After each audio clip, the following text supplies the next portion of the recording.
Welcome to our Gallop TV preview show for the 6th of July. It's Thursday at the Vaal, and we've got, 8 races carded, so all the exotics will begin in race number 1, which will kick off the bar pod at 12:25. And as always, Alistair Cohn joining us for this preview. And we move along into race number 1, which is a maiden juvenile plate for fillies over 1,400 meters.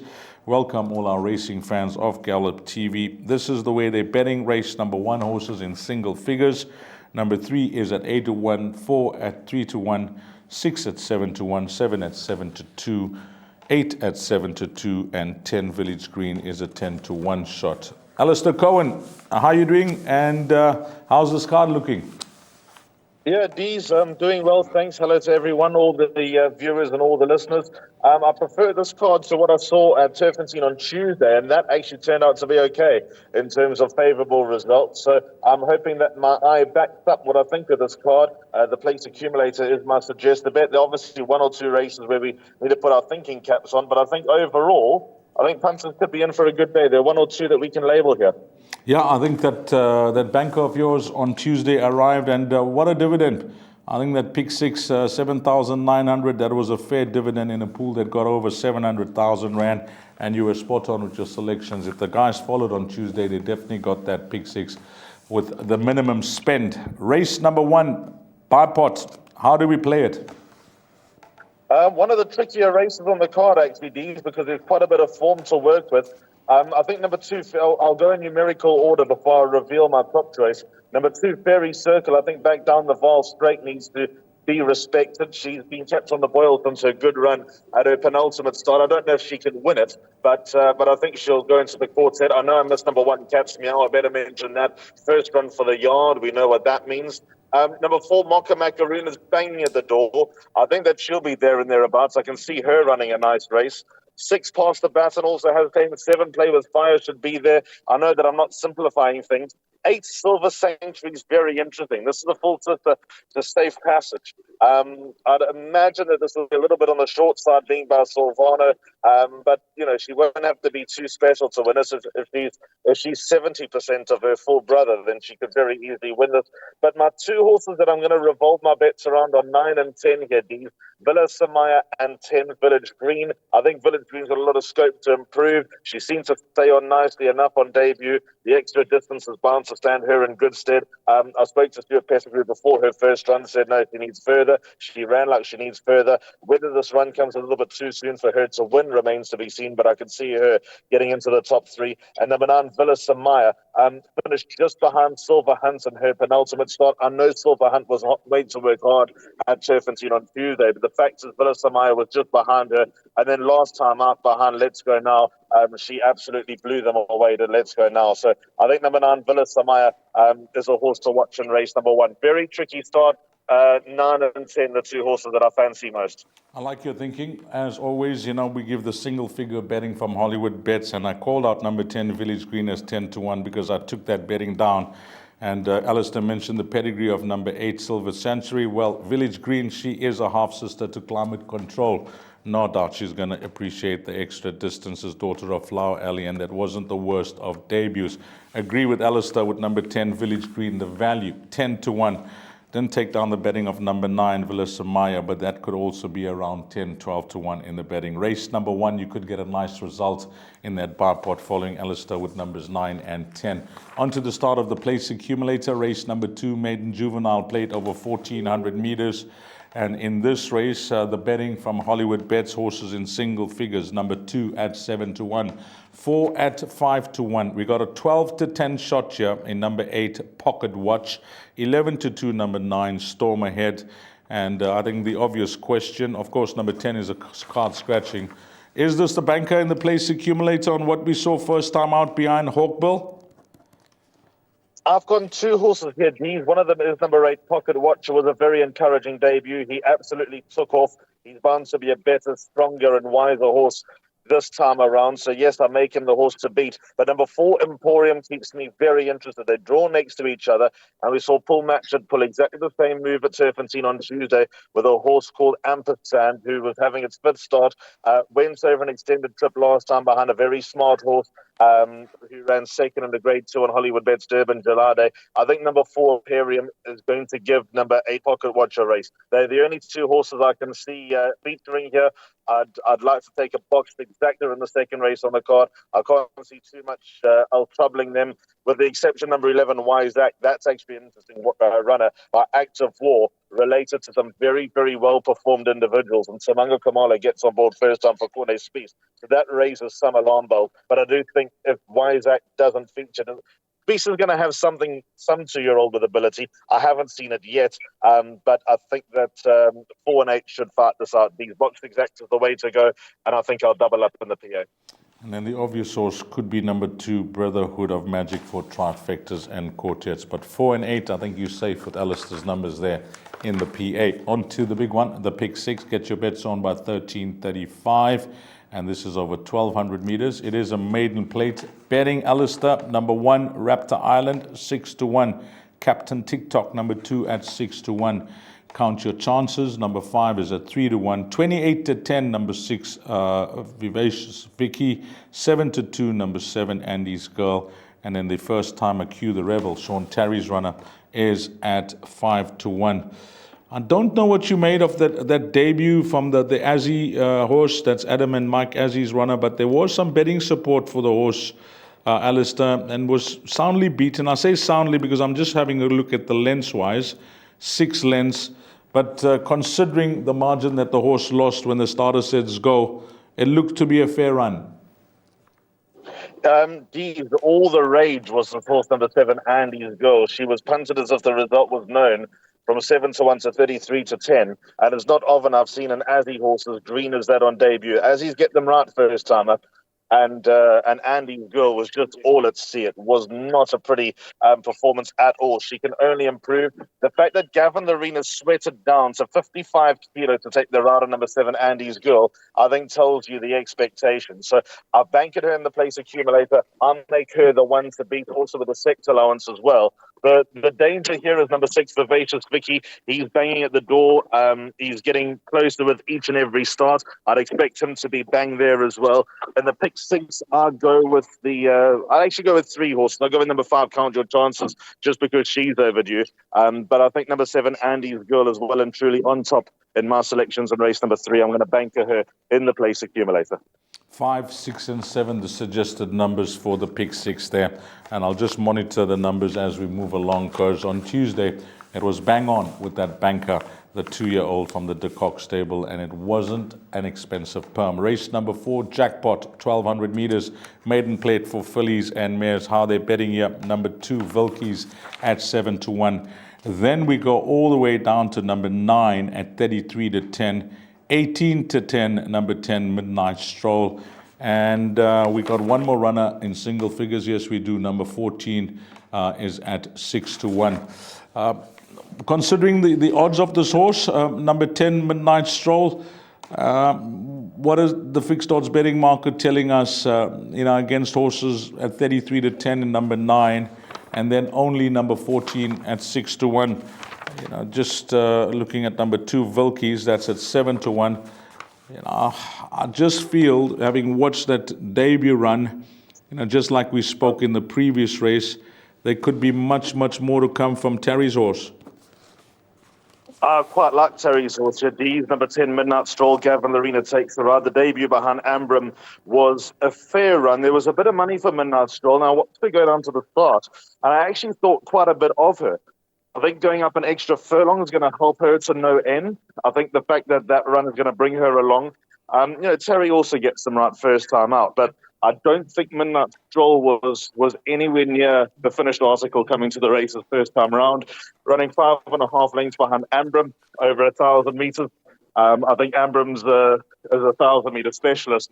So number 10, Midnight Stroll, with all that improvement to come, I think will take some beating. The backup is number 9, Azalea for all here, D's. Fani Broncos trains. Craig Zaki takes the ride. 2 fair runs. Seems to have learned a lot from the first run to the second run behind Shilpa's Moon. I'm a little bit worried about the strength of the form, but I can see her going close. The other horse worth mentioning is number 12, One Fell Swoop, for obvious reasons. First run for the yard, beaten out of sight in Cape Town. could well perform first run in Joburg, but I think they'll have to go some to beat number 10 Midnight Stroll here. Midnight Stroll could be the right horse in race number 4, but you got some cover numbers there, the obvious one being number 9. So on to race number 5, 1600 meters, maiden plate for fillies and mares. How they're betting in the 6th race: number 1, 8-1, number 2 at 9-2. Then we get 7, Explosive Bond at 7-2. Fani Broncos runner Alistair is priced up at 9-10. Little Miss Swagger, and then it is 7-1, number 9. This horse, 9-10, 1450 meters last time out. That was a good run. But considering the opposition that this individual is taking on here over the 1600 meter trip, does this look like the good thing if the betting is to be a guide? Dees, remember, she was the victim of contentious objection last time at Turfentine on the day they had the Hollywoodbets Durbanville Gallops. She was basically T-boned by Lady Elliott. They went to the boardroom. Look, I do think the start's got it 100% correct. But the point is, if Little Miss Swagger was mine, I could see a reason for feeling a bit aggrieved. So she's pretty much a winner running against maidens. From that point of view, I think number 8, Little Miss Swagger, has every opportunity to win. She's improved from each and every start. She's owned by a good friend of mine in the form of Daryl Utah. And I actually spoke to him in the morning of that last run. I asked him what he thought.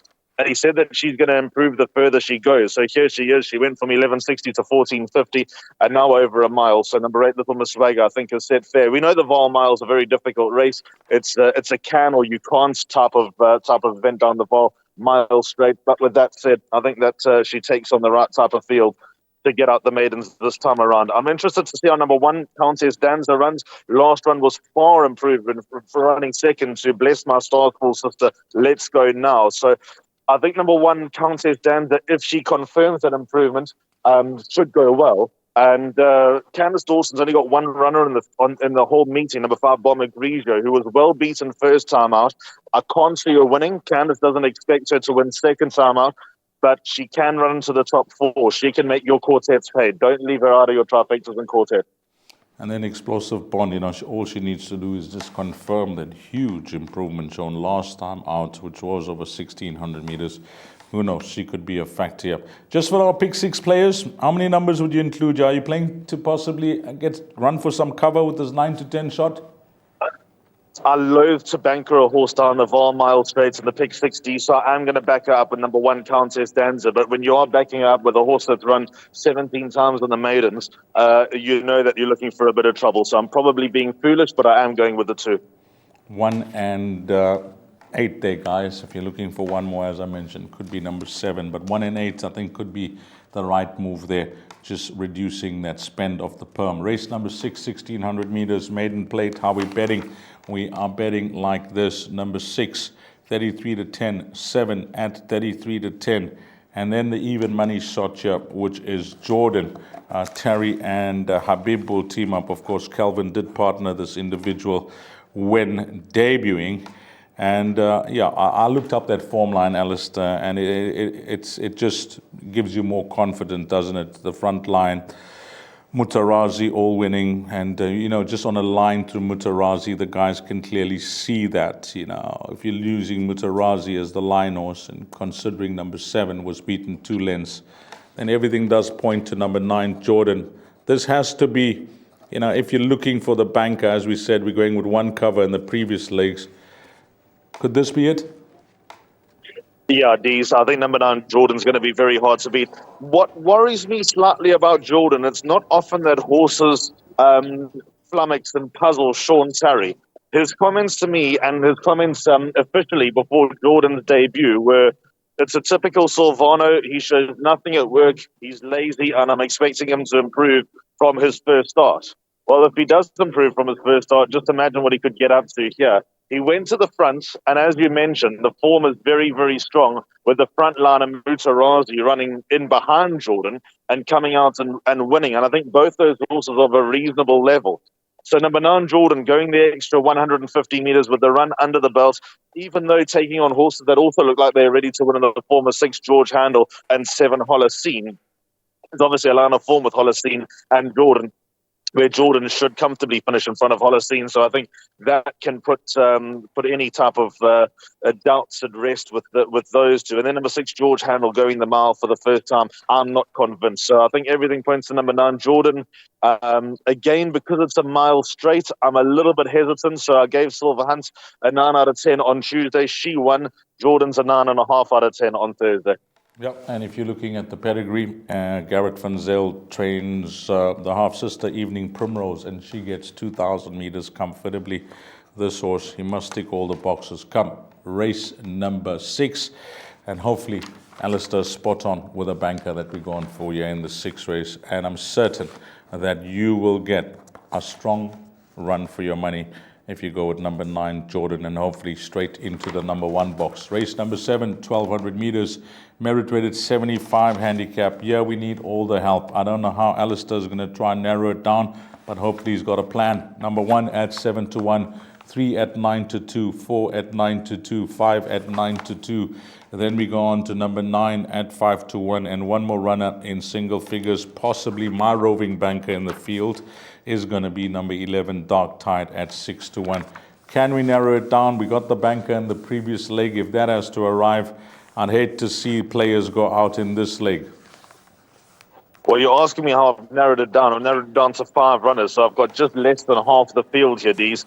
And in the pick 6, I know what your rule is. If it's more than half the field, it's field. So in this race, you'll want the field just to make sure. But I like your roving banker horse, number 11, Dark Tide. Very, very close to the top of my selections here, lightweight. His highest rating ever achieved was an 88. He's down to a 57. You can make the same type of case for In Cahoots, who's a rising 8-year-old. Dark Tide has obviously got a year's advantage. But I think that Dark Tide at the Vaal is just a better horse. He's had 3 of his 4 career wins at this very track. And I think that he's probably at the right type of level to go very, very close. I mean, to be confident in this race, I think would be wrong. I'd be shortchanging all the viewers and all the punters. So number 11, Dark Tide for me in race number 7 on the card. My backup here comes in, actually a horse that I think has got a very good chance for Paul Matchett's yard. Number 8, Back to Basics. Pilatunda early takes the ride. He lost it last time at the start when he pulled. He fought. He didn't settle, and I think running in a straight line will serve him a lot better. Number 8, Back to Basics. And the other horse I've gone in with are numbers 2, Mescal, 3, Time for Charity, and 4, Samoa. All horses pretty much of the same ilk. They're banging at the door. They're bound to give good starts. And, well, if luck's on their side, there's no reason why one of them can't feature here. But, yeah, down the weights, 8 and 11, the 2 horses that I'm most keen on in a race that I'm not very keen on at all. Just jotting down Alistair's numbers here. I think it could be the pick 6, 2, 3, 4, 8, and 11, Alistair. Are those the 5 runners? 2, 3, 4, 8, and 11. I'd have to put a number 1, Storm Dictator, which takes us past half the field. And number 9, Lulu's Boy. I've just got too many horses that have done me a favor that are running in this race, Steve. So I'm having in the pick 6, I have a bit of a tough time. Let's go with the field. We got the banker in the previous race. We got the field. Yeah, we hope for the worst result. Try and double up in the place accumulator. Then what are we doing in the 8th race? This is over 1,800 meters. Everything's going according to plan. The banker has arrived, Jordan. We've got through the other legs with the minimum spend. We've got the worst result in race number 7. And now we're sitting on some type of return on our investment. It's over 1,800 meters. Number 1 at 7-1. 2 at 4-1, 3 at 7-2. And then number 7, which is an 8-1 shot, 8 Quasi's Lady, that's at 4-1. And then we got Special Charm Paul Matchett's runner at 11-2. Yep, this race, I don't know, Alistair, but again, if I had to pick my roving banker, I'm going for the high number 10, Special Charm, as my roving banker in the field. You know why I didn't tip a pick 6 on this card was because of the last 2 races. I was happy to go field in race 7, and I'm not happy to go field here. But when I started looking around, my PA numbers are 2, 3, and 5. And then when I wanted to throw in 8 and 10 in my pick 6, and also number 7, Namakwa Blossom, I thought field by 6 horses in the last 2 legs. And also number 1, Rock the Fox, who's obviously famously run short-head second in grade 1 level. I thought that I was probably just short-changing punters by probably doing that, and I'd rather be safe than sorry. So So again, I have respect for number 10, Special Charm, but the three horses that I'm going with here, 2, 3, and 5 in order. Number 3, United Council. I'm going to trust what my eye told me last time out. 1,800 meters will be perfect for the daughter of the United States. She flashed up late, finishing 1.4 lengths behind LMB, and I think that she'll be cherrier up now, having a second run after a rest from a yard that always trades at a very high winners to runners percentage. My second choice is number 5, Bold Fortune. Her rating come down from a 105 down to an 85. She's starting to show a turnaround on a line through Quasi's Lady, although by virtue of an apprentice allowance, Bold Fortune's got the edge over Quasi's Lady, so I'd expect her to go very, very well and run her best race for a while. It's been nearly 2 years since she last won, but I don't think it'll be too long until she wins again. And then number 2, Escape Artist, who runs very well for Donald here, so not miss the top 4 under Donald. She has every chance of going well as well. What you see is what you get with number 2, Escape Artist, but I can see her being dangerous in the finale as well. But again, it's a race that have a lot of chances. I think we do our damage in the first 6 races on this card, Dees. Yeah, I like your thinking with Bold Fortune. You know, if you're just factoring the apprentice allowance, what's it, a net 80 then, and that brings her right into it. But it looks like the quartet race spells quartet. Let's give some numbers for the boys in the pick 6 if they want to try and narrow it down instead playing it wide. What's 10 runners, 5 horses, Alistair, 5 horses. Oh, okay. I know what your analogy with the pick 6 is: 2, 3, 5, 8, and 10, and if we go one more, then we have to go field. Okay, so let's hold it to that, Dees. 2, 3, 5, 8, and 10. I like those numbers. 2, 3, 5, 8, and 10. Race number 8, and then your bet for the day, Alistair. My bet for the day is the place accumulator that starts in race number 2 at 1 o'clock. And I fancy the chances here. Obviously, the last 2 races I've opened up a bit. But 4 and 8 by Banker 7. So 4 and 8 is Emporium and Pocket Watch. I reckon I'll double up there. By Banker 7, which is Andy's Girl. Obviously, great respect for number 6, Vivacious Vicky. By 9 and 10, Azaleas for All and Midnight Stroll. By Banker 8, which is Little Miss Swagger. By Banker 9, Jordan. And then the last 2 races we've got to open up at this Vaal card. We got 2 Mescal, 3 Time for Charity, 4 Samoa, 8 Back to Basics, and 11 Dark Tide. And then the finale, 2, 3, and 5, Escape Artist, United Council, and Bold Fortune. 2 times 2 is 4, 4 times 5 is 20, 20 times 3 is 60 Rand. That is a full unit. If you're going to play that place accumulator, maybe you can double up. And I think the guide for the pick 6 looks attractive. If you want to play it, rewind and have a look at each race where we've singled out runners where you could possibly play it wide, and Jordan looks to be the banker in that pick 6. Always a pleasure, Alistair. Take care. Shot D's, as always. To all the viewers, have a lovely Thursday, and looking forward to it. Like I said, I do like the card. Yep, it looks like that card suiting Alistair Cohen's eye. On behalf of the Gallop TV team, Alistair Cohen, myself, Dees Diner, hopefully it turns out to be a good, profitable, successful day at the Vaal on Thursday for you, the valued racing fan. Until we meet again, you take care. Salani Gashle.